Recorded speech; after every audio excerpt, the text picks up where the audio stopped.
I don't know who lied to y'all, but your single season is a blessing, okay? Like some of y'all like, oh, I can't wait till my single season be over, da da da. And I was once like y'all. I was like, God, send me my mans. Send me my mans. Like, please, Lord, send me my mans. Now I'm like, hold up. Wait a minute. Give me a second. Give me a second. Because I want to be married for a long time. To death do us part, pretty much. So I know that marriage is not going to be a season. Like, oh, this is just a season I'm in. No, it's going to be my life.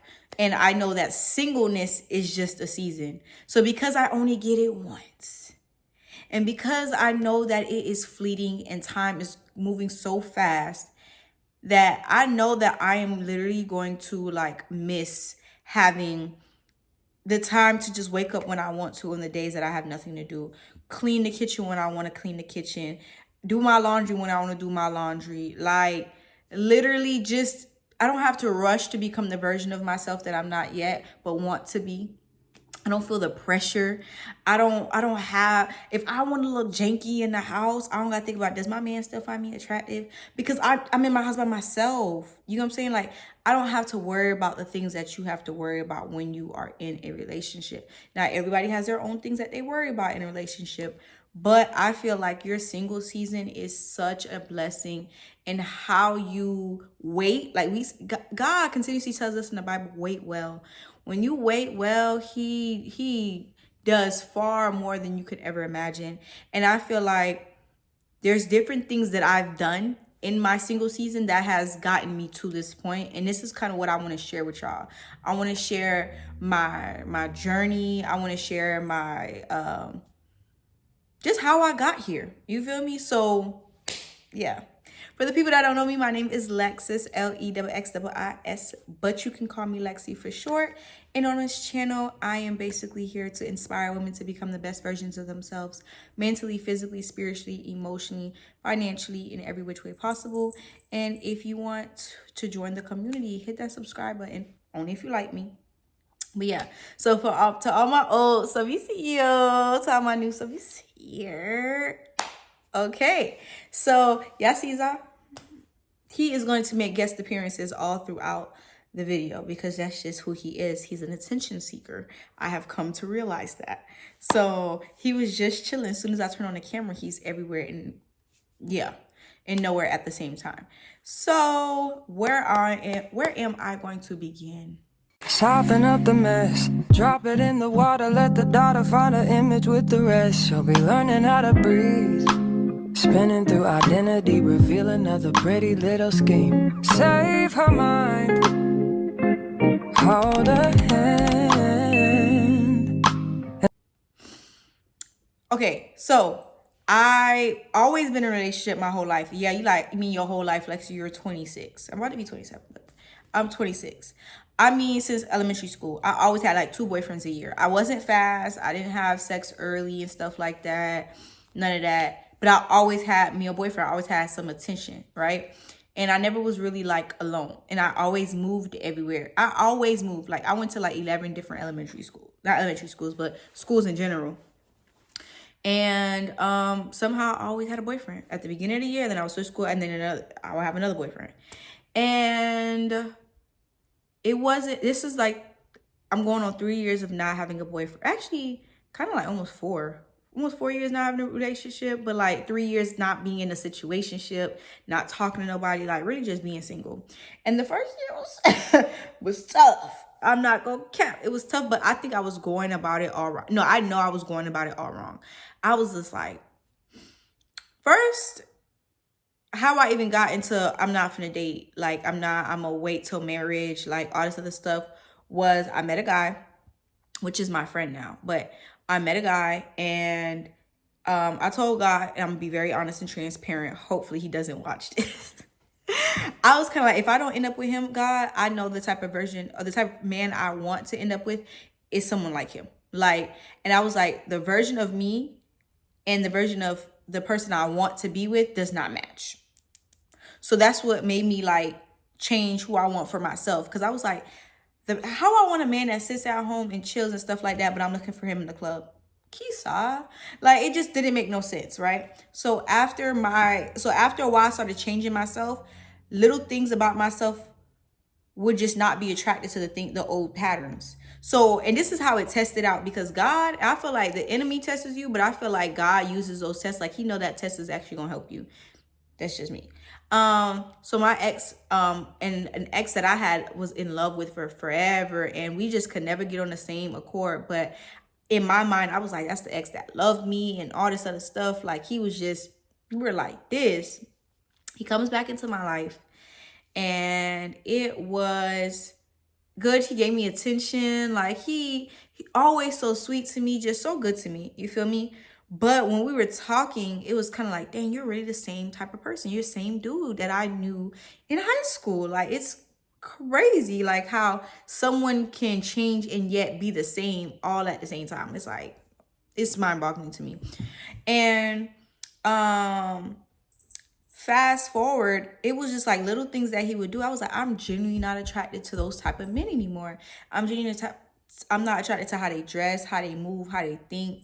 And it just was like, I'm not who I used to be. God told me to then cut that friendship off. And not necessarily just for me, but for him, so he could move on as well. And it was a hard thing to do because I couldn't really give him a reason. And I didn't want to say, oh, God told me to cut you off, because I didn't want him to have a very distasteful taste of God. Because if you don't have a relationship with God, you would be like, why would God tell you to do that? So it was just more so I didn't really give him a reason. I was just like, hey, I feel like this time around, like we really got to separate, and it's for the best, for the best, like for both of us and stuff like that. And I kind of just blocked him on everything. Fast forward, I'm sitting down on my couch in a robe. I was probably watching The New Girl or something like that. And I was just like, just kind of look. I have these moments where I just kind of like look around me, especially my apartment, because God has done so much for me in this apartment and how I got this apartment. And every time I come up the stairs and see how big my apartment is and how luxurious it is, I just like sometimes have to sit in awe and just be thankful and grateful. And I was sitting on the couch and I was looking at it, and I was just like, or looking at the house, and I was like, God, I'm so grateful. I'm so grateful. And in this season, you gave me time to just spend time with you. I didn't really have to work. I got to take risks. I got to just be by myself. I didn't have to like be with somebody and like entertain somebody when I didn't have the money to. Because as a woman, I don't care what no one says. To be in a relationship costs money. Yes, the man is paying for stuff, but for you to upkeep yourself more than you would normally do because you're single, well, for me, you know what I'm saying? It's like I can go weeks without getting my nails, and I shouldn't, but I would. I ain't got no mans. You feel me? Like, it's certain things that you kind of allow yourself to like, well, me, I'm not going to say about everybody, but you feel me, downhill, because you don't really have a man. So it's just like, if I don't have to have my hair done all the time, or I don't always have to, just be at my top tier version of myself, because I don't really have a man. And I've kind of felt like that was a blessing, because I was just like, God, there was certain times in my life where I was really going through it, and not having the pressure to look like I'm not going through it was such a blessing. Then I had time to be lazy. I'm not saying we should be lazy, but I find that to be a blessing, because there's some women, you got kids, you got a relationship, you got this, you're always on go. You don't have time to be lazy. You don't have time you don't have the opportunity nor the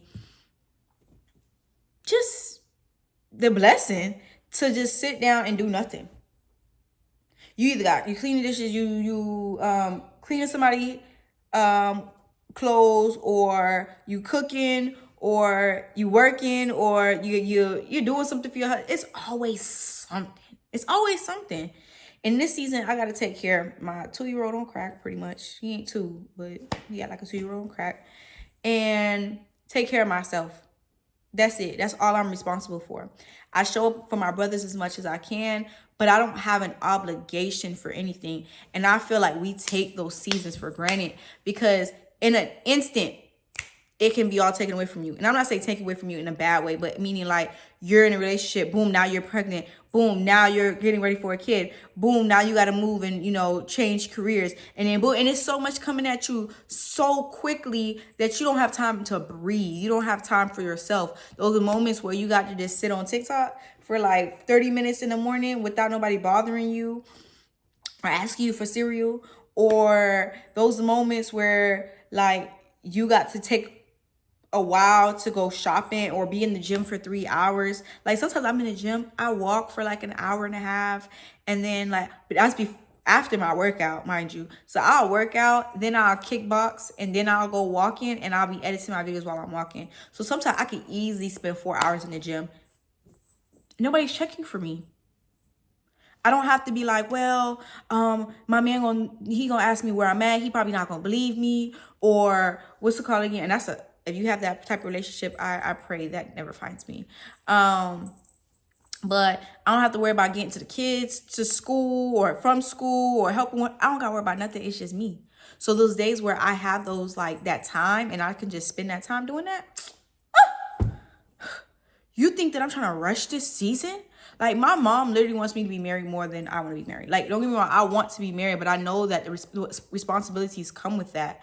And I'm not a child anymore where it's just like, oh, I just want to be married, just be married and have a nice little ring on my finger. I can buy little rings like that all the time. You feel me? But I know the responsibilities, and I also know the mental and spiritual warfare that's going to come with being married, especially kingdom marriages. You know what I'm saying? And I just don't desire to get into war any earlier than I have to. Especially in this season, I'm learning to trust God. I'm learning to lean on God. I'm learning what that looks like. And I'm also learning the equipment and tools to use against the enemy when certain seasons come up. And I will be able to share that with my husband and vice versa. I will be an asset and not a burden. And that brings me to another topic. I don't have a number. I'm just talking.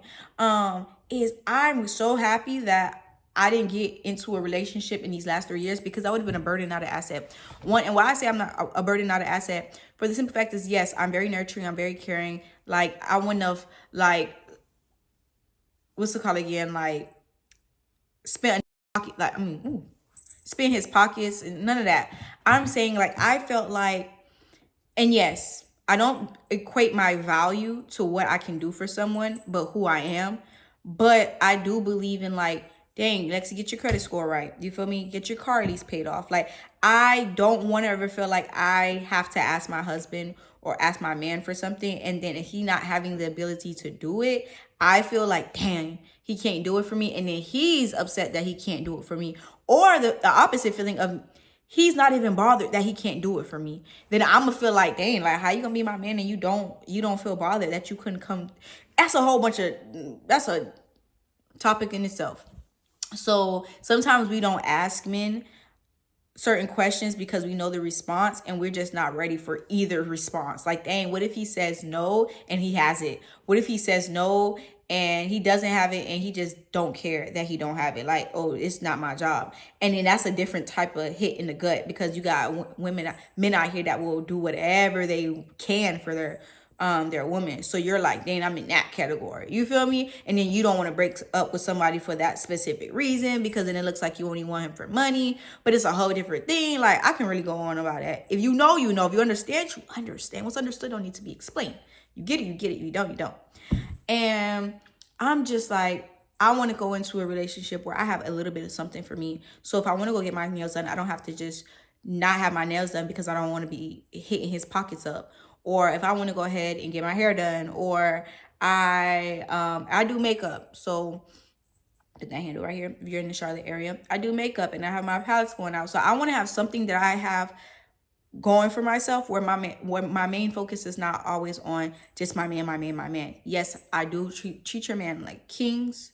And, I do believe in submission and stuff like that. But I also believe in having a life. And what that life looks like is very important to me, because it also feeds my spirit. Like, what I do brings me joy. It literally brings me joy. This shirt is so cute and so ugly at the same time. But it brings me joy, and it brings I swear my chair is like a therapy session. I'd be like, no, we got to forgive this person. You can't sit in my chair if you got bent up unforgiveness in your heart. Like, I'm praying over my hands. I get to pray over people's womb. I get to pray over people's, like, just whatever. Like, but I'm also preaching the gospel every single time I have somebody in my chair and people feel comfortable to talk to me, because you already know your makeup artist, your hairstylist, and your nail tech is a therapist. Like, I swear I should have went to school for because I be giving some, and my wisdom comes from God. I know it, because sometimes I be like, dang, that was a word for me. Well, I'm like, oh, I don't know where that came from. You feel me? Like, and I just always say it at the right time for the right people. And it's just be exactly what they needed to hear. And I know that's not nobody but God. And I'm so blessed to have been in a season to get confident in myself enough in my faith as well as in my skill to do both at the same time, because I used to be anxious in the chair. Like, I'll do their makeup, but I wouldn't even be wanting to talk or do whatever, for the simple fact is, like, what if they don't like their makeup? What if da da da da? Now I just be like, God, take my hands, and I just do what I know how to do, and I'm able to just really breathe life into people. And I think that this season I have really been able to come into myself fully. Like, obviously I'm not where I'm going to be at in a couple years, because if you're stagnant every year, still the same as you was last year, there's something wrong. But I feel like I'm one of the better versions of myself, if not the best version of myself that I have seen ever, because of just my identity, who I've become in Christ, and being so in love with Jesus that I'm not pressed for a man. I'm not pressed.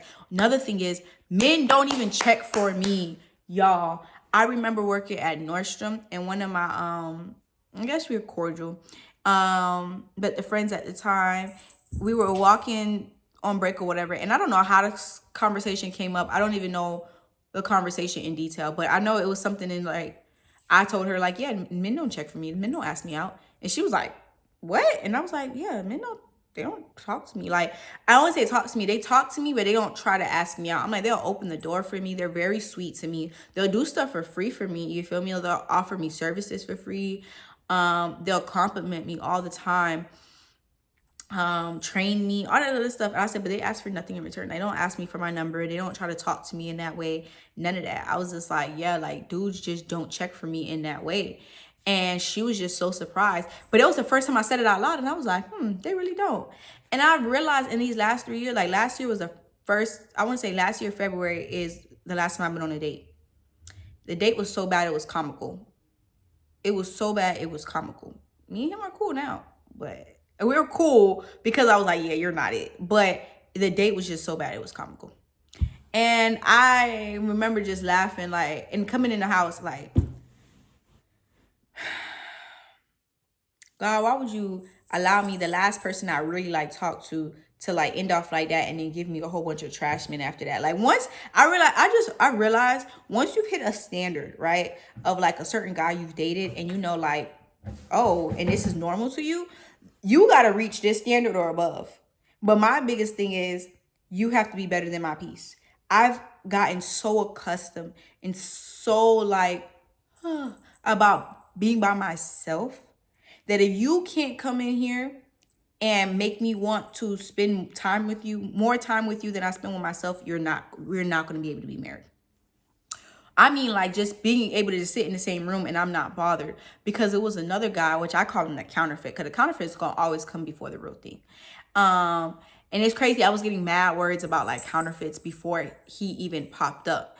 But the first night I had liquor in my system before I had stopped drinking. I had liquor in my system, and, he was paying me some attention. He was cute, you feel me? And I was like, oh, okay. And he asked me out. And at first everything was all copacetic. He sounded like everything was like, we was on the same page. I ended up falling asleep at his house, y'all. Yes. I mean, we didn't do anything, but we went over there like to do like a nightcap, like to talk and stuff. And that's all we did. We just talked. But it was like 3 o'clock in the morning. I fell asleep, and I was like, and on top of that, I wasn't finna drive home. I don't drive at night. And 3 o'clock in the morning, and I had already worked a 12-hour shift because I was working a show.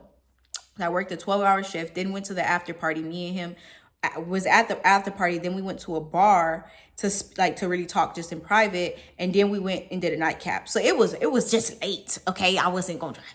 Get there. I woke up the next morning, immediately I don't know why. I know it's the Holy Spirit, but it was immediately like discernment, and like, are you aware? And this is why I know that alcohol really does impair your judgment. And the Holy Spirit can't dwell in you while you have alcohol. Like, nobody can convince me, because immediately when I woke up this morning, I was like, this is not a good idea. This is just something about him is off. So I am trying to like convince myself that it's not off, right? And I ended up working a project, and I had the day off. Like, it was like I finished at like 10 a.m.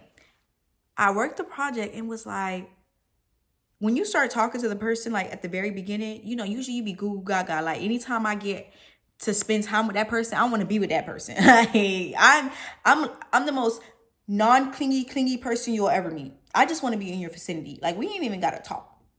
But if I like you, I want to be around you. And he was like, oh, you off, like, let's chill. And I was just like sitting in my car talking to my mom, like, Mom, I don't want to go. I don't want to see him. Like, I was just like, she's like, you don't like him. I was like, but she was like, nah, you don't like him. And I was like, I just, all I kept thinking about is I really, mind you, just before I stopped drinking, I was like, I really just want to go home, well, get in the house, because I was sitting outside my house.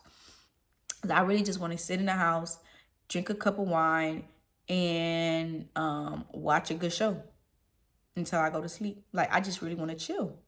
Like, I like my perfect day, it was just to be by myself, and he was like just not better than that. And I was like, ooh, I guess I'm just not ready to date. And I just realized that person that I date just gonna have to be better than my peace. Like, you just gotta be better. And after a while, it just, my standards became higher and higher. And then I started like really working on my fruits of the spirit, and really just becoming the version that God had already planned for me to be since the beginning of time. You feel me? Before he, like he said, he knew us before we were in our mother's womb. And the more I became that version, the more I just was so like, I'm saying like in the past, currently, I just don't care for the fake attention. I don't care for the temporary entertainment. Like, I told my mom, you won't see me have a boyfriend. I will pop up engaged and then married. And they're like, oh, I don't believe in boyfriend. I think they're temporary. You either pursue me for marriage, you take me off the shelf when you propose to me. If you don't propose to me, I'm your friend. We're not having sex. We're not doing none of that. So what's the difference between me going out with my friend and me going out with you? We're both getting to know each other. We're both experiencing things until you say, okay, yes, you are the one I want. And you put a ring on my finger, this finger right here.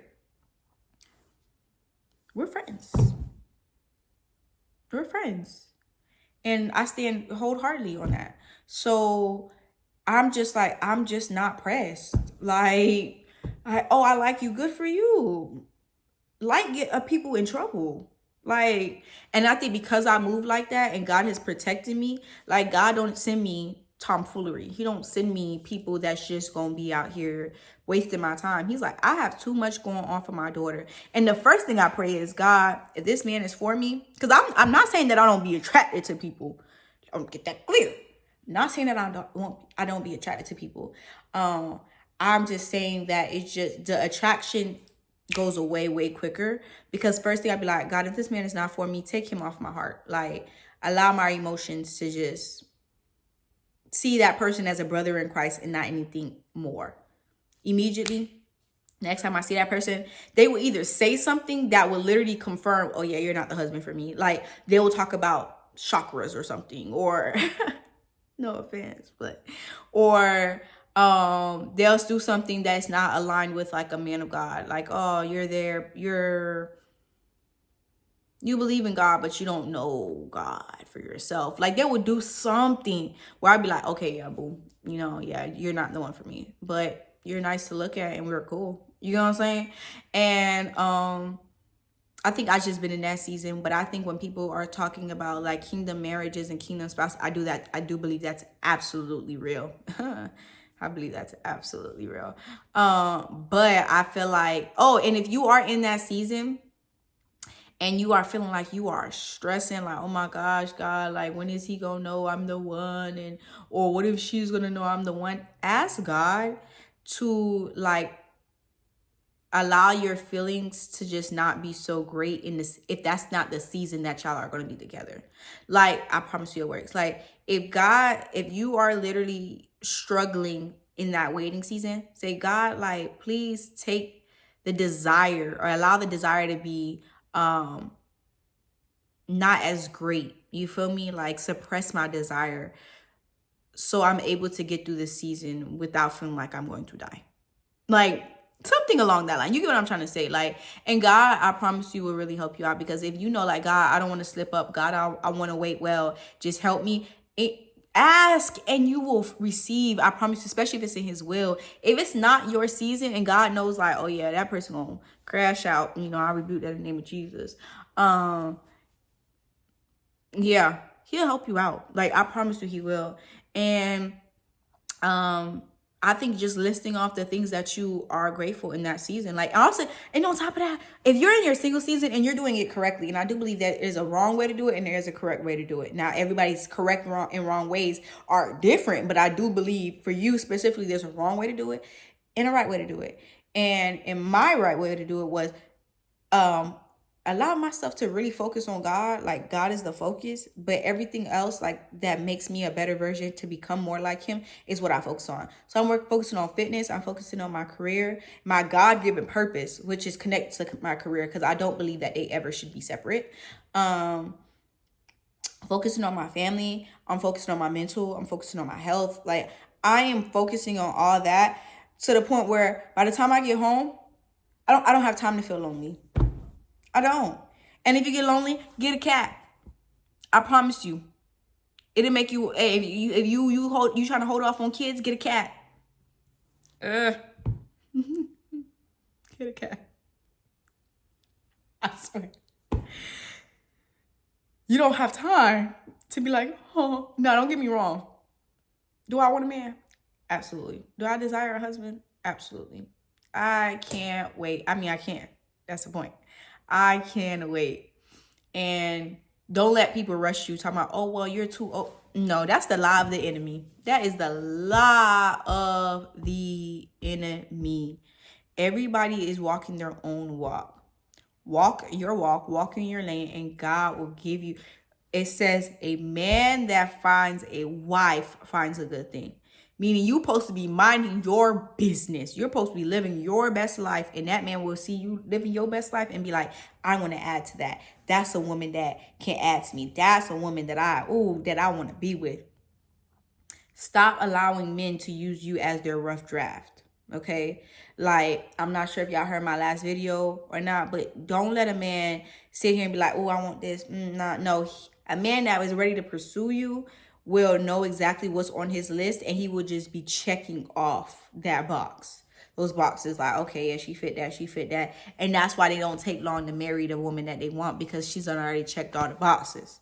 A man that's trying to create his boxes and don't know really what he wants, don't let him use you to create that draft and then leave you heartbroken. God says protect your heart, guard your heart. Guard your heart, and it's not for no reason.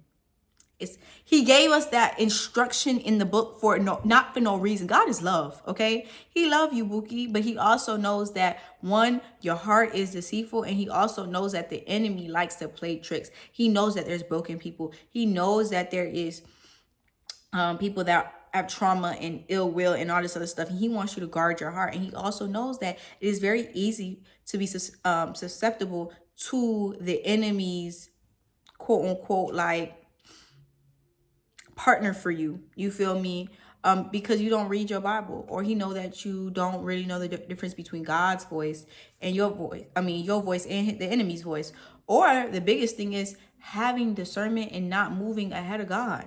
He knows that you go off of what you want rather than asking God, is this what I need? This is what you have for me. Because what you want ain't always what you need. What you want ain't always what is good for you. You feel me? Because I want hot Cheetos. I want the hot fries. I do. I want the hot puffs and the hot Funyuns. I want the variety pack. But don't mean it's good for me. You feel me? It's not good for you. And I'm really struggling right now. Especially because I'm on my cycle. But yeah, and the sour gummy worms. Yeah, let me not get off a tangent. But yeah, I think that your single season is such a blessing. And then you can practice. I'm not saying people are practice, but people are really practice. But like, I have friends now, right? Well, my church group, and I have a friend, and I love her to death, Tamara. Yeah, y'all will be actually seeing her on the channel soon. Stay tuned. But yeah, I feel like I get to know what healthy relationships look like as an adult, not as a child. You feel me? I feel like high school relationships, stuff like that, work relationships, like, are completely different than relationships that you meet outside of work and outside of school. And you have to, like, as an adult, physically make the time to see, physically make the time to, like, pour into and, like, navigate life through without having the initial, what's the word? I can't talk today. But the initial interaction that, like, locked y'all in. You feel me? Like, ours was the gym. You know what I'm saying? So it's just like, oh, I met you through the gym and da da da. And then it's just like, oh, how are we gonna upkeep this? Like, how are we gonna really be friends? And then you get to see, like, not having to force certain things. You know what I'm saying? Because I feel like a lot of the times I've gotten into relationships off of proximity. Like, oh, we worked together, so we became work friends, and then we chill. Like, oh, let's go out here, let's go out there, and then we stopped working together, and then it's like, oh, I wasn't really her friend for real, for real. It was just convenience. Or you go to school with people, and y'all friends, y'all follow each other on social media, but y'all really don't know nothing about each other. Y'all don't really care or whatever. It's like, oh, snap, but you don't know nothing about that person at all. And you just say you were friends because y'all had the same classes together, y'all did PE together, you know what I'm saying, like that. So it's like, as a adult, having those actual grown up relationships that did not start off somewhere and you had to actually, like, initiate or maintain it, I think has been a very good thing for me. And I get to mimic certain things that I've learned, whether it be communication skills and how to argue and disagree without yelling and stuff like that. I get to be able to add that onto my relationship because I've been able to practice with friends, you feel me, rather than my partner. So I feel like that's been a good thing for me as well.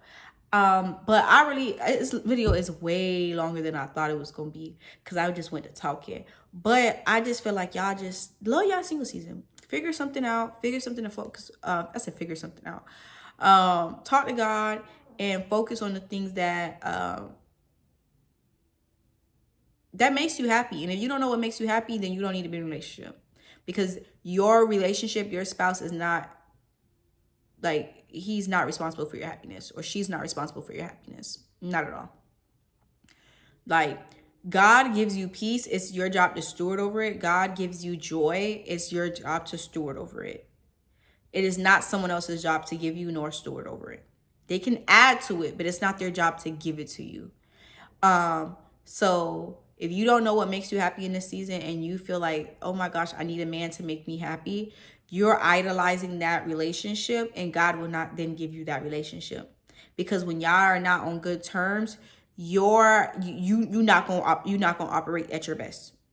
When y'all season is that rocky season, and you don't have that firm foundation in the Lord, but your identity or your firm foundation is in your partner, and your partner is flawed just like you, you are going to struggle more than the person that is rooted in God, because everybody gonna struggle.